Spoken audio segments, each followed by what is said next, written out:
I don't want this time. I'm not name dropping this time. Okay. Because sometimes when I name drop and I give nicknames, somebody else tells the real name, and it just kind of defeats the purpose. You better stop that. You better stop that. So Fast. You're dropping names. From now on, I'm not dropping no names. I haven't dropped not one name. That's right. Boom, dropping a name. She's been tippy-toeing so carefully. I've been saying it sounds like, rhymes like. That's it.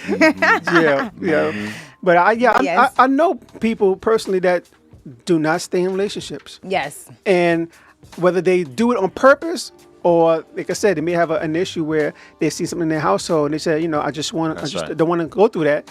And I've seen both sides of it. I've seen someone actually told me at a young age, he wasn't even a teenager yet, I don't think. And he says, I'm never going to get married because I see what my father and my mother go through. Yes. And I don't want to go through that.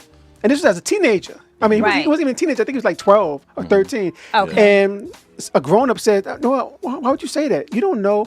You could probably find, true happiness. You may find your actual mate, and you're going to say, no. Now, in this earlier stage, that you're not going to find them because of what you see at home. Right. And he said, I'd rather not go through it. It's important. It's important when you have children at home that the interaction that the husband and the wife have. Yes. They have to be very aware of the children in the house when they're having arguments, when they're having disagreements, when the father's not showing love to his wife, when the wife is not showing love to her husband, because children are like sponges and they start to they absorb everything. They absorb them things without them even knowing, right? Moving forward in their life. Yeah, and you know that a lot of children are very emotional and it affects them. I know that if you're very loving to your partner, husband or wife, your kids become very loving and very, kissy and like, oh wow, your kids are so emotional, your kids are so kissy. Well, they see a lot of love in the house. When you see a kid that wants to sit in the corner by himself and doesn't want to touch anybody, there's probably no love or nothing in the house. Exactly. So there's signs there for that. And you want, the kids are, they're innocent, man. They want, you should start them off with knowing that there's a possibility of true love going through and not to self-sabotage it later on.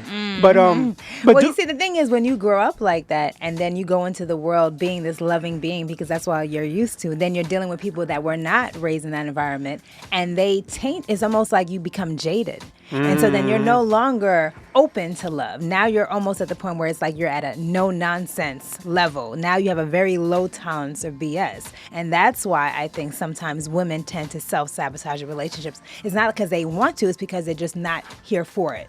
You know what I mean? They're not here for the nonsense. As opposed to maybe before, maybe when they were younger, maybe they were more, a little bit more open to it, a little bit more lenient. I should say lenient towards things. Now it's kind of like, and I'm speaking of myself. Yes, I am. Okay. I just wanted to know. Yeah. Now it's like, put yourself on the stand. I'll put myself on the stand. Yes, I, Fabiola Calixte. Yeah, I don't. I ain't got no time for that. No time. I will say this though, like for being a man and dating women that I've seen that. I can see them sabotaging the relationship. Can you? I can see when they're doing it. A lot of times that also can go back to even if they didn't experience stories that they've heard from their female friends or even the generation before them. Absolutely. On what men have done to women.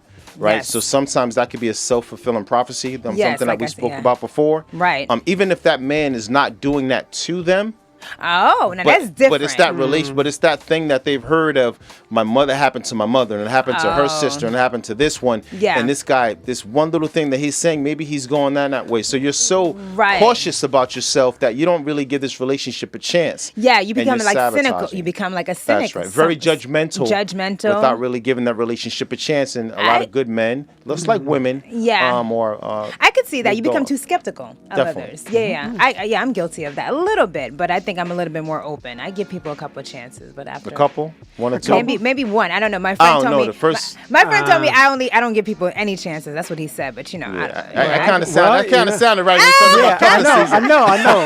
I think somebody said if you miss one particular phone call, game is over. I don't know. That's right. No, that was I said holiday. But I don't know. That's all it takes is one holiday. Just one. See, okay, all right. I mean, that's if he's my man and we're dating, not just. He should get more than just one if he's a man. He still to get one. Nah, you don't miss days like my birthday. I mean, some dude trying to holler at you and he missed that one holiday. You need to push him to the side. That's different. But your man, you got to give him at least. No, well, that's the thing. He's being judged at a higher or he has higher expectations now. I feel like, so if you're my man, you should definitely know when my birthday is. I mean, stuff happens, and I'm not unreasonable. I'm not saying if he got into, God forbid, a wreck or something happens. Okay, I understand that, but sometimes it just don't even be that serious. They just don't think about it and they don't care. They're just being very nonchalant and insensitive, and I feel like people like that should be punished for what they do. Wow. She said punish. Well, you know what? That's true. Yes, you have to take accountability. Punish? Punishment? Yes, a man should take accountability for his actions. And if he doesn't, then a woman should get into the position of letting him know. You got to teach people how to treat you. So when